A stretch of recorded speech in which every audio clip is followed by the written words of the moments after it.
मीनू मौसी, यहाँ पर आओ। इस पेड़ के आम बहुत मीठे हैं। अरे वाह टूनी, मैं जितना सोचती हूँ तू उतनी भी बुद्धू नहीं है। तूने तो मुझसे पहले ही मीठे आम वाला पेड़ ढूंढ लिया। चल अब देर मत कर, थोड़े आम खाकर कुछ आमों को घर लेकर जाते हैं। वो दोनों आम तोड़ने लगी। तभी कहीं से आवाज आने लगी, भाग जाओ, जल्दी से यहाँ से भाग जाओ। अरे ओ टूनी, ये कैसी आवाजें निकाल रही है? जरा चुप बैठ। नहीं मीनू मौसी, मैं तो चुपचाप आम तोड़ रही हूँ। मुझे लगा आप हो। भाग जाओ, जल्दी से यहाँ से भाग जाओ, वरना यही मारे जाओगे। ये टूनी भी ना हर वक्त मजाक के मूड में रहती है। रुको, अभी इसे बताती हूँ। मीनू मौसी गुस्से में टूनी के पास चली जाती है। ये बार बार आदमी की आवाज क्यों निकाल रही हो? अगर मुझे अब से ऐसी आवाज आई तो मैं तुम्हें 100 खट्टे आम खिला दूंगी। भाग जाओ दोनों, अभी भी समय है। अरे मीनू मौसी, ये आवाज तो इस पेड़ से आ रही है। मीनू मौसी ने मुड़कर देखा तो सच में आम का पेड़ उन दोनों से बात कर रहा था। अरे वाह, बोलने वाले आम के पेड़। बोलने वाले आम के पेड़ों के बारे में तो बचपन से सुना था, पर आज अपनी आंखों से देख भी लिया। पर तुम हमें बार बार यहाँ से क्यों भागने के लिए बोल रहे हो? जानना चाहते हो तो नीचे देखो। दोनों ने नीचे झांक कर देखा तो मानो उनके पैरों तले जमीन खिसक गई।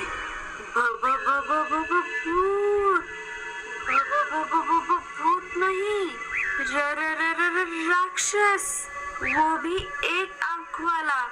मैंने राक्षस के बारे में तो सिर्फ सुना था, पर आज देख लिया। आज न जाने और क्या क्या देखना बाकी है। जल्दी से भाग जाओ यहाँ से, इसके पहले वो राक्षस अपनी नींद से जाग जाए। भागो मीनू मौसी।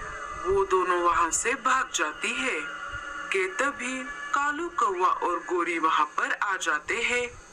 अरे मीनू मौसी, आप दोनों इतनी तेज उड़ती हुई क्यों आ रही हो? मीनू मौसी कालू को सारी बात बताती है। अरे बाप रे, अच्छा हुआ आप दोनों हमें यहीं पर मिल गई, वरना हमारी खैर नहीं थी। भागो कालू भैया, यहाँ से जल्दी भागो। आप कहाँ चले जी? चलो, हमें भी उनकी तरह मीठे आम लाने हैं। गोरी, क्या तुमने सुना नहीं? वहाँ पर एक आँख वाला राक्षस है। चलो घर वापस। नहीं नहीं, मैं मीठे आम लिए बिना यहाँ से नहीं जाऊंगी। अगर आपको नहीं आना है तो ठीक है, मैं इन आम तोड़ लेती है। अरे गोरी, बस करो, इतने आम हम नहीं ले जा पाएंगे। गोरी ने लालच में आकर ज्यादा आमों वाला घड़ा उठा लिया। उसे वो उठाए नहीं गए और आम नीचे जाकर राक्षस के ऊपर गिर गए। गोरी, भागो यहाँ से। कालू वहाँ से भाग जाता है। अच्छा, तो तुम मेरे पेड़ के आम चुरा रही थी। अब तुम यहाँ से बचकर नहीं जा पाओगी। राक्षस गोरी को पकड़ लेता है और पिंजरे में बंद कर देता है। ये क्या हो गया? अब मेरा क्या होगा? जग्गू, मेरे बेटे, मैं तो तेरे लिए आम ला रही थी, पर लगता है अब मैं तुमसे कभी नहीं मिल पाऊंगी। कालू अपने घर आ जाता है। पापा, मम्मा कहाँ है? जग्गू बेटा, तुम्हारे लिए आम लाने के चक्कर में तुम्हारी माँ राक्षस के हाथों पकड़ी गई। चलो कालू भैया के पास चली जाती हूँ। मीठे आम कहाँ पर मिलेंगे ये उन्हें अच्छे से पता है। लाडो कालू कौवे के पास आ जाती है। कालू भैया, क्या आप मुझे घने जंगलों में जो मीठे आम वाले पेड़ हैं, उनका पता बता सकते हो? दरअसल सोनू और पिंकी को मीठे आम खाने हैं। कालू भैया, क्या बात है? आप चिंतित लग रहे हो। कालू लाड़ो को सारी बात बता देता है। अरे बाप रे, ये तो बहुत बुरा हुआ। हमें गोरी भाभी को बचाना होगा। हम एक काम करते हैं कालू भैया, हम मीनू मौसी के पास चले जाते हैं। वो दोनों मीनू मौसी के पास आ जाते हैं और उन्हें सारी बात बताते हैं। नहीं रे बाबा, मैं तो नहीं आऊंगी। मीठे आमों के बजाय मैं खट्टे आम खा लूंगी। मैं भी नहीं आऊंगा। कुछ दिनों पहले मैं और कबूतर मीठे आमों के चक्कर में वहां पर गए थे, पर उस राक्षस ने कबूतर को पकड़ लिया और वहीं पर मार डाला।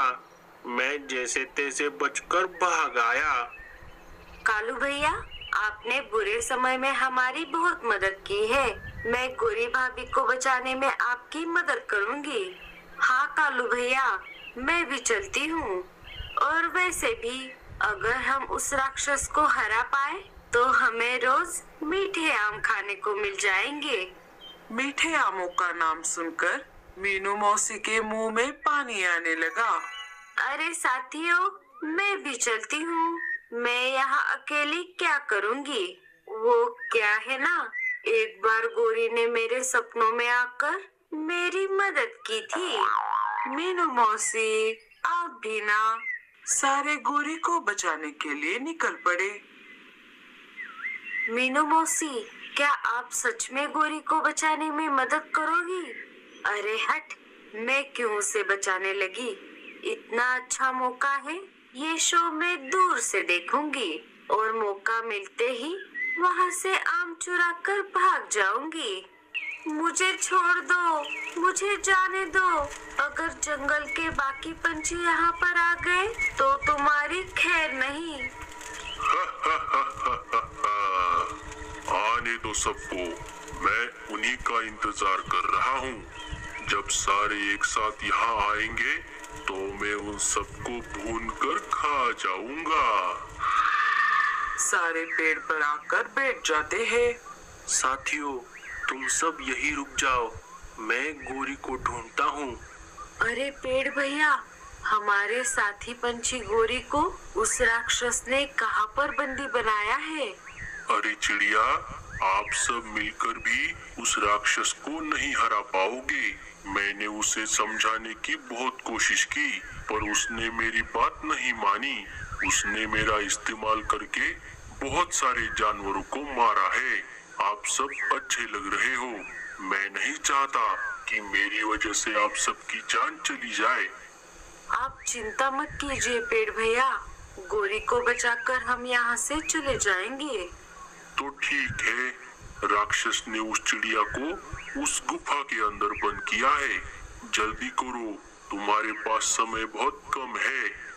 कालू गुफा के अंदर चला जाता है और गोरी को वहाँ से छुड़ाता है। अजी, आप यहाँ पर क्यों आए हो? वो राक्षस आप सबका इंतजार कर रहा था। जैसे ही दोनों बाहर आ जाते हैं तो देखते हैं कि राक्षस उन सब के सामने खड़ा था। आखिर तुम सब मेरे पकड़ में आ ही गए। अब मैं तुम सबको जलाकर मिर्च मसाला लगाकर खा जाऊंगा। अरे ऐसे कैसे खाएगा? हम क्या यहाँ पर वेले बैठे हैं?